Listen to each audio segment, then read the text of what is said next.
Hello, everybody. Welcome to another Comic Source Comic Boom collaboration. Time for another Spawn Daily. Not going to do a regular issue this time. So a bit of a change up that I'm going to let everybody know about. So I was looking around the internet for some Spawn reading orders, thinking that, we've wanted to do some of the other tangential Spawn content. I said originally we were just going to do the main series, but there's been so many things that happen in other books. Spawn discovering Chapel killed him, Chapel killing himself, um, the Violator series that's referenced, the Angela series that's referenced. And so I thought, you know what, let me see if there's a Spawn reading order that incorporates that sort of thing and see how it plays out. And the other part of this is that, the last numbered issue that I talked about was issue 49. Issue 50 is big. It's double sized. It has a lot of really, really important events. And I didn't want to cover it by myself. I really wanted Rocky from Comic Boom to come back on and be able to join me for that. He's been trying to get caught up. He had some issues, some health issues with his daughter and whatnot. So hopefully he's going to be caught up soon. And I thought, well, you know what? While I'm waiting for him, because I really want him to be able to join me so we can break down issue 50 and then talk about the first 50 issues overall as kind of a whole. I thought, you know what, now would be the time to go back and maybe read the Violator series. So that was originally what I was going to do. Just read the 3-issue Violator mini written by Alan Moore. Where does that fit and whatnot? And when I went back and looked, I mean, there's other stuff actually that happens in terms of continuity sooner, according to the reading order that I found. Now, I will be happy to share the reading order with you. I've reached out to the gentleman who created the reading order, and I'm just waiting to hear back from him on how he wants to be credited, and I can share the reading order in the show notes and whatnot. But I don't want to do that before kind of getting his feedback and his thoughts on that. So hopefully I'll have it for you next episode. But in the meantime, suffice it to say that looks to me, and again, I'm no Spawn expert. He seems to be, and maybe we'll even have him come on the podcast. That would be pretty awesome, actually. But in glancing through it and looking in detail at the other issues outside of the regular series that take place during the first 50, it seems to be pretty comprehensive. I mean, there's Spawn Batman that we're going to talk about today. There's the Violator mini that I already knew about, the Angela miniseries I already knew about, but there's also a couple of issues of a series called Curse of Spawn. So I can only think that those issues must be flashback stories, flashing back to the earliest time of Al Simmons having the powers. So I thought this would be a more complete way to do it. Maybe it's not necessary. Maybe I'm overthinking it here. And the other thing is I'm pretty sure I've missed, a couple days already. One, because it just was super busy with day job stuff. Another, because, I've been wanting to wait for Rocky when I was trying to figure out how to do that for issue 50. So we've lost a couple of days. Now, we talked about Spawn being up between 330 and 340 by the end of the year, which gives us maybe 25 to 35 extra days. Now, there's going to be more than 25 or 35 extra issues if I bring in, the one-shots and the other series, Medieval Spawn, Witchblade, and like all that kind of stuff. There's going to be way more than 35. So does that mean we're going to do more than one episode a day? No, we're not going to do that, because that would require just more time than I have, between doing Spawn Daily and doing the regular Comic Source podcast. But what we might do is we might consolidate some things down. Like maybe we'll do the Violator miniseries. We won't go as in-depth. We won't go page by page necessarily, but we can just cover it and talk about it as a whole. So instead of taking 3 days to do Violator, it would just take one. Same thing with the Angela miniseries. So I think that's the way we're going to go. It's going to bring in some other stuff, some other Spawn content. Again, with this idea of, hey, do you want to be able to read the new Spawn Universe stuff that's coming out, having read, all the other Spawn content previous to this? Well, this is going to basically be more comprehensive than I necessarily planned it originally. but I think it'll be a good resource. And that doesn't mean you have to listen to the other stuff, right? Like if you don't own any of the Violator series, you don't care about it, you don't necessarily have to listen. I'd appreciate it if you do. And it can be a way that, maybe if you're not that interested in owning it or reading it yourself, maybe it's like, we can tell you what happens, and then you don't necessarily have to go back, but we're going to be filling in the knowledge. And all of this idea to add in the other stuff, I was going back and forth on it. Like maybe I'll just do a little bit of it until Rocky's ready to jump back in and tag team this thing. But what happened was when I read the first thing in terms of the reading order that fits in, that's not a regular issue. It's this Spawn Batman one-shot that we're going to talk about today from Image Comics. And there's something that happens in it, and I'm not going to spoil it right now, but we'll get to it when I go through the book. There's something that happens in the book that's so important and explains so much of something else that we see in the regular Spawn book. And so I was like, man, McFarlane is really kind of following this continuity. Something that happened in this crossover book affects the main Spawn book. And I was like, wow, I don't think we should skip over these other titles, because obviously things that happen in these other titles are affecting the regular book. So it kind of made me think, well, instead of just doing a few until we get caught up with Rocky, I think I'm going to follow this reading order. So that's the plan for now. I need to basically start scheduling, like go to my calendar and put all the books on it on the day that they'll be released, and then see, okay, so if we're going to do, one for the rest, every day for the rest of the year, won't have any skip days. Hopefully we can get some in the can if we have to go out of town or vacation or that sort of thing. But the other thing is so if I do that, how many days am I really going to have at the end of the year? Maybe we only go up to 300 because the other stuff is really recent. We'll have to work that out and see how to squeeze everything in that we can. So that's the plan. And hopefully you guys like it. And like I said, if you're just here for the regular main Spawn series, that's fine. You'll just have some breaks here and there when we cover some of this other stuff. So let me go ahead and share my screen, and we'll go ahead and get started with Spawn Batman, which this was a pretty big thing when it was announced, because McFarlane had left DC long before. He hadn't done any DC work since, I want to say, Infinity Incorporated was the last DC stuff he had done. So to see him do this was it was a pretty big deal. And there also is a Batman Spawn. There was Spawn Batman put out by Todd McFarlane Productions. It wasn't called Todd McFarlane Productions at the time. It has the Image Comics logo, but it was Spawn Batman. This is the one that Todd was in charge of producing. And then there's another one called Batman Spawn that DC put out, and that had the the DC logo on it, and it was by DC creators and whatnot. So it was kind of a two-way street here, and we do see a pretty cool cover, and you'll notice that it's a little bit reminiscent of the Dark Knight Returns cover, with Batman jumping through the air and the lightning, and that is purposeful, and we'll see the reference to that when we get to the first page here. There you see Image Comics presents Spawn Batman, and there's a little note, if you notice, right underneath their names, and it says, Spawn versus Batman is a companion piece to DC Comics Dark Knight Returns. That is super interesting to me. So basically what they're saying is, technically the Dark Knight Returns is an Elseworld story or an alternate. It's not the main DC continuity, that version of Batman, but what we're told is that version of Batman is the same version of Batman that we have in this story. And then it goes on to say, and again, very, very interesting that they chose to put this on here, it does not represent current DC continuity. So nowadays, they just tell whatever story they want. Maybe they black label some stuff, maybe not. But I just thought that was really interesting that they put that in there. So we see the credits as Dark Knight Returns version of Batman.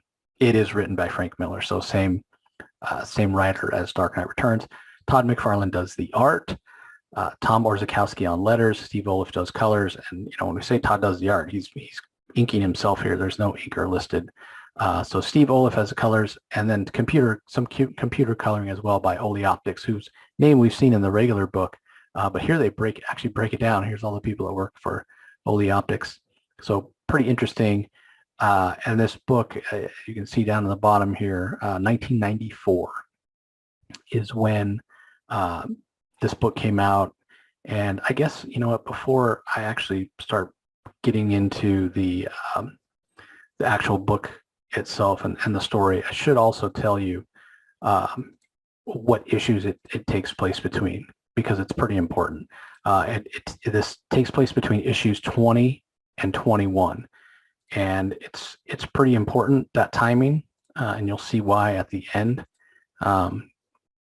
And it'll help explain some things. So the issue starts out, and we just got a lot of exposition boxes. It's talking about a Batman, and it's a cold night, it's a dark night, it's Gotham City. A cold night, a dark night is repeated several times.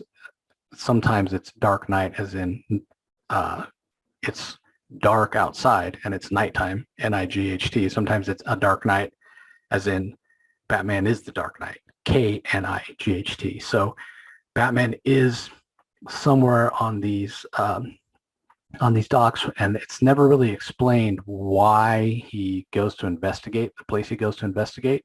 But he's in a warehouse, it's run down, and the thing to note here is the way that McFarlane draws him. It's not super svelte, like maybe you have seen Todd draw Batman before. I think a lot of times when people think of Todd's version of Batman, they think of that really famous Year 2 cover, or actually the Batman cover where he has a giant cape and he's holding the woman, but also the Year 2 Detective Comics covers. And those are much different. Again, it's a more svelte Batman, but keep in mind that this is the Dark Knight Returns version. So I think for that reason, that's why Todd draws him a little bit bulkier, a little bit stockier. It's definitely a different style. It's not as fluid as what you would see in the Spawn book in terms of the anatomy. Spawn being more like Spider-Man, being very limber. The one thing in common is the cape, but it definitely a different style. When I first looked at this, I remember back in the day, I'm like, that's McFarlane art. You used to like really fine lines and having it look so like limber, with the webs and the anatomy being slightly exaggerated. And this is just so much bigger and blockier. So anyway, as Batman is exploring this warehouse, he sees a bunch of guys that have been beat up. They're laying unconscious or dead. There's crates with weapons in it. And as he's exploring this, he gets attacked by this giant insect-looking bug thing. And as he fights through it, he's kind of getting his butt kicked. This thing is pretty powerful. And so he ends up putting on some gloves, some gauntlets that he finds in the crates that are kind of these weaponized gloves that allow him to fight back more than he would be able to on his own. And what happens during the course of the fight is he kind of cracks the cockpit of this thing, and there's a person's face in there. And so he's like, what is this, some kind of cyborg? Is it somebody piloting something? And the guy, once the cockpit has been cracked open, the guy's like talking. He's like, where am I? What am I? I don't know who I am. Like, what's going on? So Batman's like, well, clearly this guy's innocent. So he's trying to rescue him. He's trying to break into this thing and get out whatever sort of human is in there. But once he gains access, all of a sudden there's this alarm that goes off, this screeching, and Batman recognizes it as a self-destruct mechanism. So he yanks on the human parts that he can see, basically the guy's head, and the head comes out, but that's all it is. That's all that's left of this guy, is just his head. And then the exoskeleton, I guess we'll call it, explodes, and all Batman is left with is this head of this guy who's no longer alive. So back at the Batcave, one of the conceits that that McFarlane likes to use a lot. And I get it that this is written by Frank Miller, not McFarlane, but maybe Miller is drawing on that. Maybe it's the fact that Miller, even you could say, did it first. I mean, the Dark Knight Returns starts off with TV screens news reports, right, of the race. So definitely suits kind of the tone of the story and the world of the Dark Knight Returns for sure. But it seems to be a news report. It's talking about this girl, this woman, Margaret Love, who's the founder and president of some organization called Heal the World. And she recently won a humanitarian prize for her work. And obviously she'll come to play an important role later. So meanwhile, Batman is examining this head, and Alfred is there. And the way Miller draws, the way Miller characterizes Alfred is he's very much feels like he's here for comedic relief.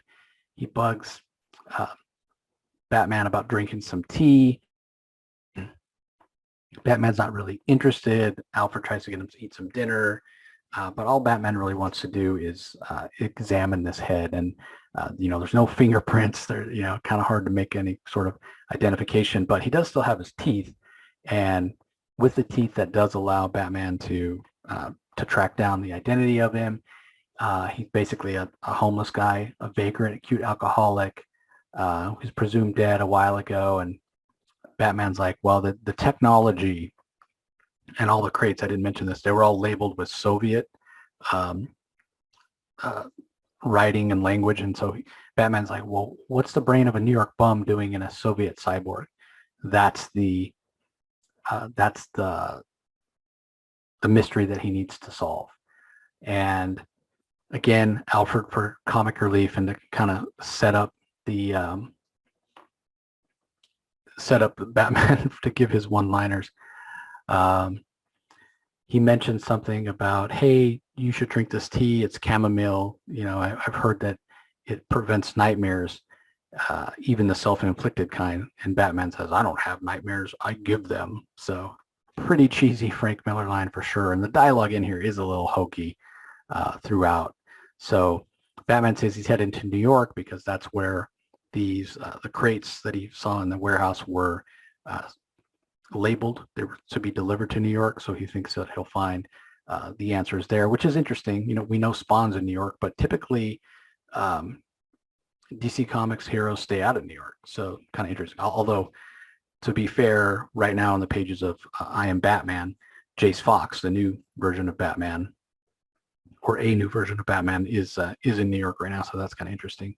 So it does give McFarlane a chance to do a really cool one-page splash here of Batman standing on a rooftop in New York City. And obviously here's the trademark McFarlane cape, right? We know Batman's cape's not actually this big, some artistic license, but it looks really, really cool. And Batman's trying to figure out, okay, I'm here, now what? We get a couple of TV shots again, basically talking about the Heal the World program that woman, Margaret Love, had established, and basically like homeless shelters, soup kitchen type things, just to add a little bit of context. So Batman's kind of patrolling around trying to find what's going on. And as he's sort of eavesdropping among the homeless population, because the guy that was found in the Soviet cyborg technology was a bum, so he's thinking maybe some of these people know something, and he hears a lot of sob stories about how guys ended up homeless and on the streets, but he also hears a lot of stories about Al, who is this really powerful homeless guy. This is what Batman thinks. He's this really powerful homeless guy or bum who has magical powers and has done all these incredible things. And Batman just kind of chalks it up to legend or overactive imagination or people hallucinating because they've had too much bad wine to drink, I guess. But of course, we know that that's not the case, that Al actually exists and Al is Spawn. And we get another full page splash of McFarlane showing us Spawn. And then we pivot to something that we saw in some of the early issues of Spawn, and Rocky and I commented on, on it about how it was a thing at that time in the early 90s that it wasn't just New York, but homeless people were being attacked.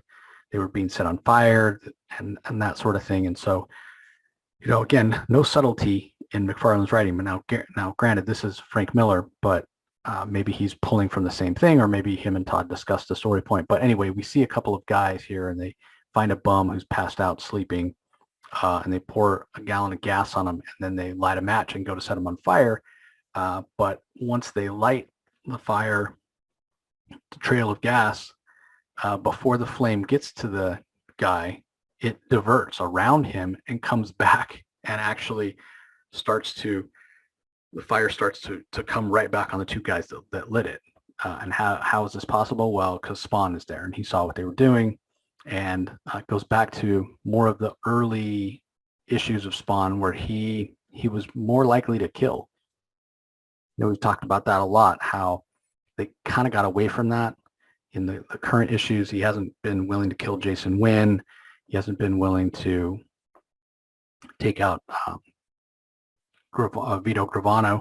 And you wonder, like, why is that? Because early on, he did. And maybe it was something that McFarlane changed his mind about the characterization. Maybe he wanted to, have it appeal to a little bit of a younger audience. Not quite sure, but here what we see is Spawn gives these guys what they deserve. They shoot him. Obviously, it puts 3 holes in him, but that does nothing. And Spawn uses his powers. Again, there's never any power timer in this issue, which I kind of wish there was because he does use his powers quite a bit. But anyway, he sets these guys on fire, and Batman sees them. Batman sees Spawn kill these guys. Obviously, Batman, being Batman, is he immediately thinks that Spawn is an enemy. He's like, oh, this guy just murdered them. And Batman's thinking, you don't have to feel bad if you ambush a murderer. If you attack them from behind without any warning, they're a murderer. And keep in mind that this is the Dark Knight Returns Batman. So a bit more willing to use excessive force and, a bit more vengeful, let's say. So he thinks he's going to take out Spawn for good, in terms of, well, this guy won't even be ready to face a judge for 6 months because I'm about to break his back, because he swings in with all his might and kicks Spawn in the back. But, unbeknownst to Batman, Spawn is made of tougher stuff than that. And, the necroplasm or the psychoplasm, whatever you want to call it, and his body not really functioning the way a normal body functions, in terms of actually needing all his bones in one piece or needing his heart in his chest and that kind of thing. So what follows is a pretty cool battle between Batman and Spawn. Neither one of them really seems to be able to get the upper hand. They're pretty evenly matched. So eventually Batman thinking, and it's funny the way that that Frank Miller writes it, because Batman's like, why am I wearing this utility belt? Let me use this nerve gas. What am I, an idiot? Well, I'm fighting this guy, getting my brain speed in, and I can just back off and use this nerve gas. And of course he thinks it's going to knock Spawn out, but it doesn't.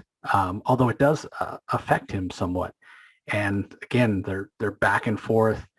You had enough in your dreams. I mean, they're really sort of goading each other. And eventually it gets to the point where Batman realizes that he's not going to be able to win. Eventually he's going to tire. So he's got to make a strategic retreat. Not that he's giving Spawn up, but he needs to be better prepared. So he ends up kind of running off, and Spawn's kind of gloating. I showed him what everybody's still vomiting from the tear gas. He's not really feeling that great. So Batman finds a dark alley to duck into, and he's recuperating. He calls up Alfred. He asks him to send him a package that will help him, that will help Batman be better prepared to fight Spawn the next time.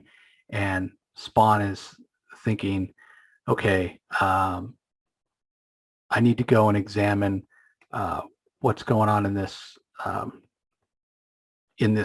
supposed homeless shelter, this Heal the World New York soup kitchen, because he's heard rumors. You know, a lot of the people that have disappeared have been people in his circle, the homeless guys, and they're suspicious of this place. So now that Batman's out of the way, Spawn's going to go and check it out. And what he finds inside is, you know, state-of-the-art weaponry and all kinds of science and tech. And, you know, he's obviously, this is much more than just feeding people. And before he can really gather any evidence or look into anything too closely, he's attacked from behind, and we see another one of those cyborgs, and he manages to disarm it. And what's interesting is he thinks, okay, well, I'm not going to use up my power. And we've seen this in Spawn before in issue 7, I think, where he went and grabbed all the weapons, and that's what he knows from his time before he was Spawn, when he was just Al Simmons and he was a government assassin. So that's what he uses. He uses the gun from the cyborg, and he destroys the cyborg and some of the equipment. And when he does, he accidentally triggers this recording, and what it is a recording of that same woman that we saw before, that Margaret Love. And we realize that she's the one that's behind all this. Now, we knew that she was the president and founder of Heal the World, but there's something else going on with Heal the World, something more sinister than feeding people.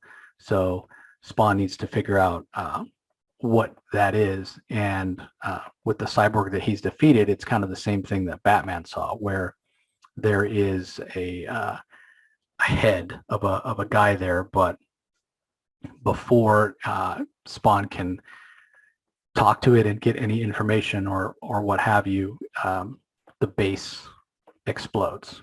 So Spawn,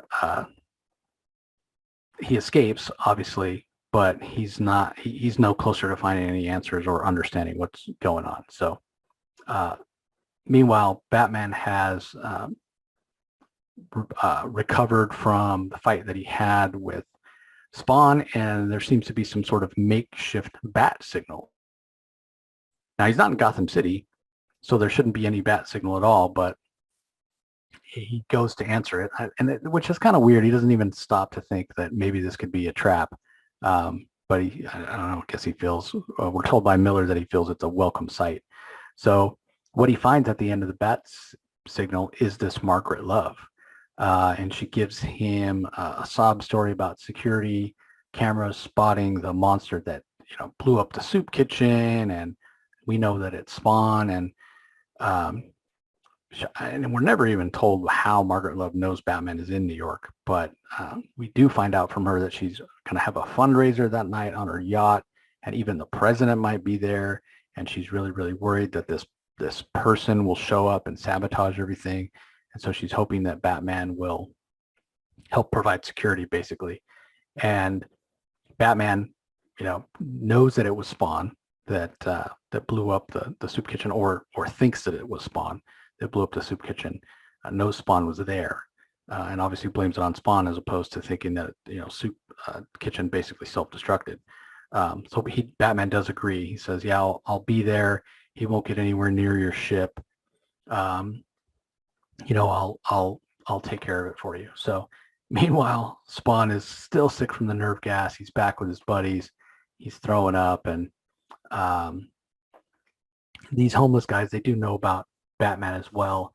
They're like, "Well, it's, you know, you should count yourself lucky. You know, you went up against Batman." And these guys don't even believe him. They're like, "Oh, Al, you tell the best stories. You didn't fight Batman." And Al's like, "It's not a story. I did fight him, and it seems like he's working for Nadia Vladova." So Spawn knows who this Margaret Love is. He recognized her from his days as a government assassin, as a Russian agent. And obviously she's rebranded herself as Margaret Love, and she's sort of got the wool pulled over everybody's eyes. And Spawn's telling his buddies, it's like, if Batman's working for this woman, she's evil, and Batman is not what he pretends to be. He's not a hero. So you know, I'm going to have to investigate this more. And as he's saying this, his homeless buddies are like, well, maybe you might want to turn around. And we see Batman, again, beautiful full page spread, attacking Al, and he has that gauntlet. He has the gauntlet that Alfred sent him. That's what he asked Alfred to send so that he'd be more able to fight Spawn, kind of even the playing field. And so they have another big knockdown, drag out fight. Again, really great art from McFarlane. And even with the added help, Spawn takes a beating, don't get me wrong, but Spawn eventually gains the upper hand, even to the point where both of them at one point are so exhausted, like two fighters that have been going at it and neither one of them can stand up. It's kind of the double KO. But Spawn able to, due to his inhuman powers, or the fact that, his body is not really a body, like we've talked about many times, he's able to recover faster than Batman. So as they're both kind of laying there saying, oh, I'm ready for the next round, let me catch my breath, I'll break you in half, whatnot, we see that they're attacked by the cyborgs. So what Margaret Love did in summoning Batman using the bat signal, she really was just wanting this exact thing. She doesn't want Spawn to interfere, but she also doesn't want Batman to interfere. She probably didn't trust that Batman wasn't going to figure out that something was going on if he were to, guard the boat or if he were to hang around New York. So all of a sudden, it's a situation where, the enemy of my enemy is my friend. And Batman and Spawn sort of team up and they take out all the cyborgs, but Batman's done. Like he collapses. We're told that his jaw shatters like glass. And as he's laying there, and again, Spawn very much used up as well, Spawn has a decision to make, basically, as Batman. And even as he's dying, Batman's like, you're a punk, magic tricks, your fight has no discipline. If it wasn't for the magic, I would beat you. And Spawn, maybe sensing that in his heart of hearts that Batman is a hero, is a good guy, he actually chooses to save him. And he does that by sort of merging his life force with Batman, and that allows them to talk to each other. Like Spawn is kind of in Batman's head. Batman doesn't like that. He's like yelling, get out of my head, get out of my head, get out of my head, you twit. And Spawn's like, look, you need to understand that, you think I'm this bad guy, that I'm evil. Why would I be saving you if I was evil? I'm not that bad guy that you think I am, and he gives Batman a glimpse of, shares his memories and his thoughts and gives Batman a glimpse, and and vice versa, right? Like Spawn is in Bruce Wayne's head, so he learns about the alley and losing his parents and, the pearls and all that kind of thing. So there's a much better understanding between the two of them, even to the point where Spawn shares his memories of Margaret Love before she was Margaret Love, when she was still the Russian agent and killed people with smiles and started wars and her experiments and what have you. So, excuse me. So Batman realizes that, yeah, they need to team up. But Batman's like, I still don't agree with your methods, but it's sort of like the lesser of two evils, right? Is what the case is going to be. Like, let's take out Margaret Love first, and then Batman will worry about taking out Spawn. So they both head over to the boat where they know the charity event is going on. Again, another fantastic double-page spread from McFarlane. And basically we're told that all the people on the boat were given this refreshment, this punch that was sort of spiked with some sort of drugs that allow the persuasiveness of Margaret Love to go to work on them. And this is where we sort of find out her motivation. So she's talking about how she's motivated to feed people, to feed millions, and the whole idea of the heal the world is to, make the world a better place. And she says that she had this epiphany, and her epiphany was that the thing that's the problem with the world is people. Like people, She says, sweating, farting, meat-eating, land-destroying, cruel, stupid, murderous people. There's too many people, um, and they're always striving for natural perfection, and they destroy the environment, and they build their factories and their diners and their mini malls and toxic waste dumps and whatever. And the people that are there, now the president isn't there at this point, but the vice president is, attorney general, like a lot of really big important people, and they're nodding along with this, like they're buying into what she's saying because they've been drugged. And as she's giving the speech, the hatch to the ship opens, and we see all this stockpile of weapons that she's going to use to wipe out all the people, basically, as many people as she can. So a little bit of kind of Thanos motivations here, right? And this is long before Infinity Gauntlet, I should say, but yeah, a little bit of that. She calls it a glorious opportunity to free the world of pain and fear and war.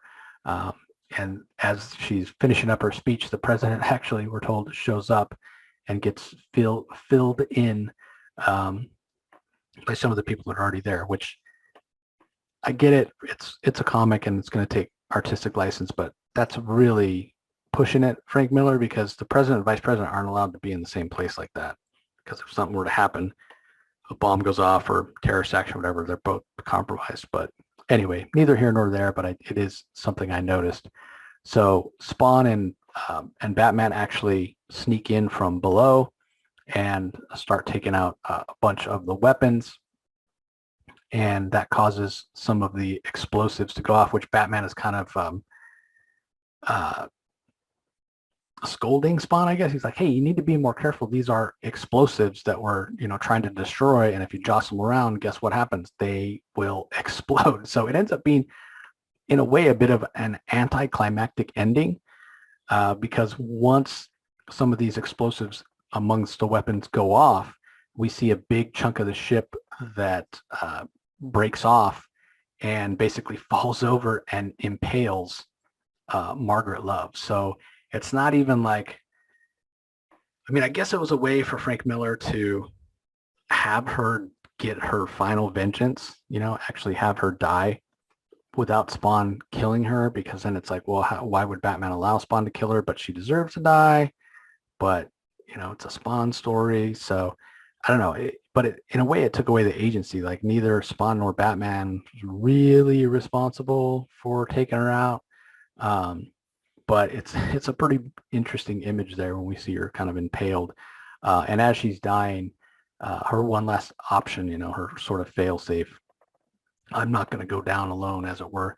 And it's this amulet she's wearing around her neck, and she clicks a button on it, and it launches a nuclear weapon. So, she's like, if I'm going down, I'm taking a bunch of people with me.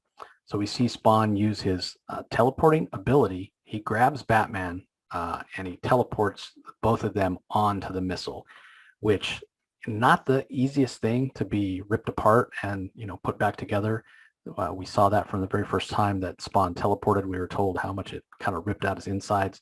So Frank Miller leaning into, hey, Batman's great at everything. He's got to focus on his physicality, and he stops his hands from trembling. He clears his head.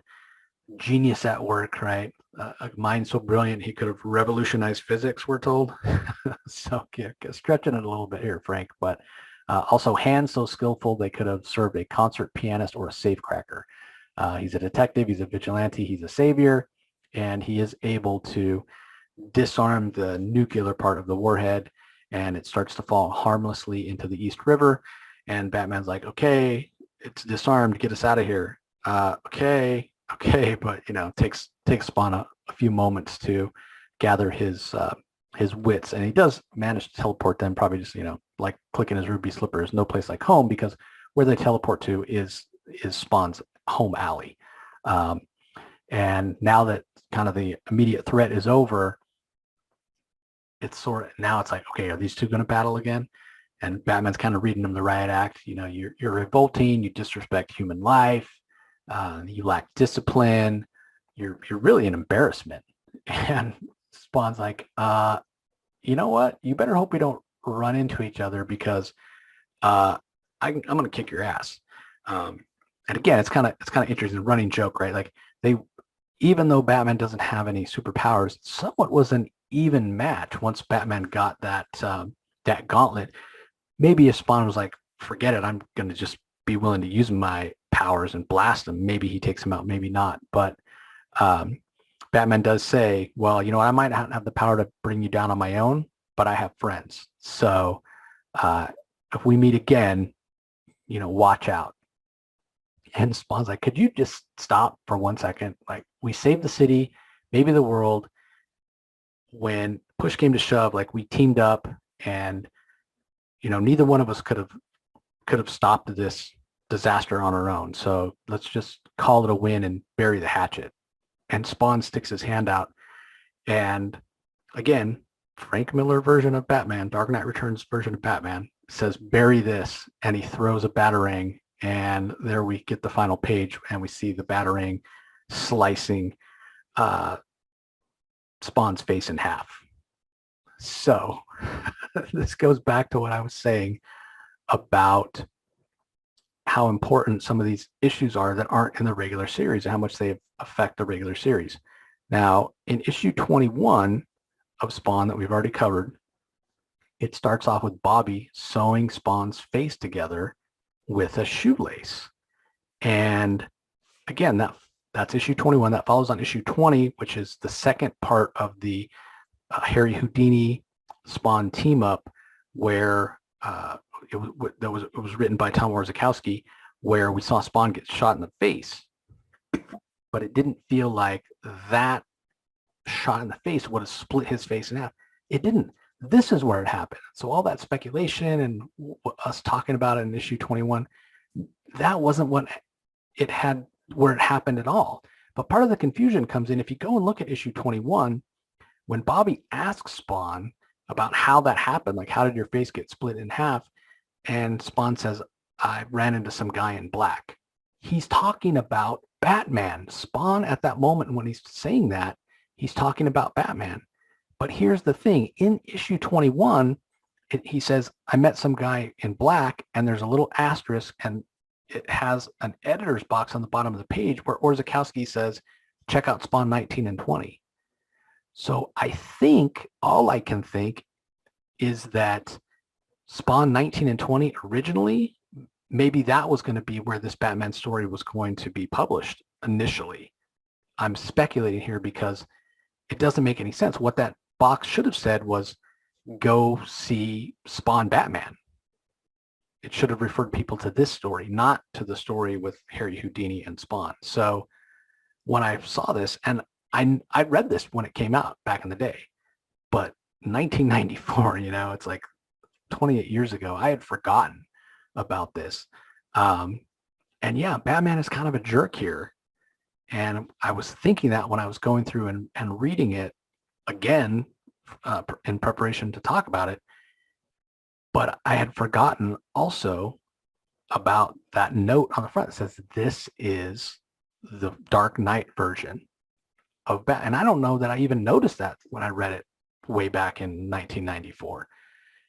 But it all started falling into place. Oh, that's why the cover has the lightning, and why they're jumping, and why it looks sort of like an homage to some of the covers to Dark Knight Returns. That's why Batman is such a jerk. That's why Todd McFarlane is drawing Batman more stocky, you know. So it makes sense. It all comes together. And certainly the dialogue that Miller puts in the book throughout, it's more in line with kind of the dialogue. And again, it's kind of hokey. It's kind of stilted. But that jerk persona that Batman has, it's much more in keeping with the, you know, the Dark Knight version of Batman. So it makes perfect sense. I mean, either way, it's clearly not, you know, the regular DC Universe Batman of even now or back in 1994. But, you know, reading that box and realizing, oh, this is the Dark Knight Returns version of Batman. That's why he's kind of such a jerk. I mean, even when he was dying, after battling the cyborgs first battling Spawn and then battling the cyborgs in the alley, you know, all the time when he's laying there dying, all he keeps saying to Spawn is, what a jerk he is and how pitiful he is. And Spawn's like, man, dude, you got some problems. Because I mean, Batman can barely speak. He's like, you're an undisciplined slob and a stupid punk. Like, he calls him a stupid punk at least 4 or 5 times.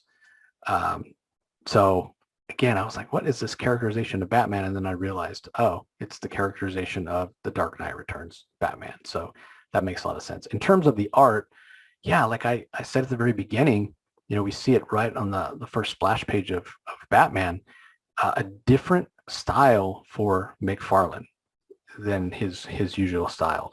Batman is much bigger. He's much stockier.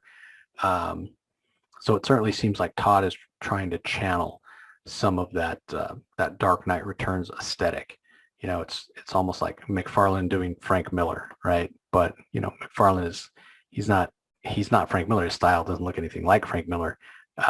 But let me do it in such a way where everything's a little stockier, a little more kind of down to earth, has a little more weight, as opposed to McFarlane's typical art where everything is very free flowing and kinetic and feels much lighter. So I think McFarlane does a great job of infusing his style with some of the aesthetic that suits the Dark Knight Returns very well. So yeah, I mean, it was an enjoyable story. I'm not the biggest fan of this characterization of Batman. Spawn does come across as the more level-headed of the two, which is interesting considering where we are with Al Simmons, approaching issue 50, where he's much less stable, and that's part of the fun of the story. But again, that's why this appears, where it did before Al had been put to the ringer, 30 issues later, when he's gone through a lot more stuff. So all in all, it's a fun story. It does fit between 20 and 21. And the most intriguing aspect is just, okay, now we know why Spawn's face was split in half. Really wish I'd found this reading order and started following the reading order sooner. We'll see if other things kind of fall into place. And it's why I kind of want to add in the other content, like I said, because if it affects the story, I mean, and we're just reading the main series, but if it affects the main series, we want to be able to understand and fill in those blanks. I mean, maybe it doesn't, at the end of the day, it doesn't matter, like how much does it actually affect the story that this is where Spawn got his face split in half, as opposed to when he got shot in the face in issue 20. Does it make that big of a difference? Maybe not, but for continuity nerds like Rocky and I, it was satisfying to me. When I saw the batarang in his face, I'm like, oh, that's where it came from. Okay, I feel better about it now. It wasn't that, that one bullet that hit him in the forehead somehow split his face completely. So anyway, like I said, I have a reading order for you guys. I will share it once I connect with the guy that created it and learn how he wants to be credited and whatnot. Or you can just Google yourself Spawn reading order. There's a lot of them out there, but this one seemed like the best one, and so it's the one I'm going to go with. So that's going to do it for this episode. Hope you guys all enjoyed it. Really hoping Rocky's going to be back soon.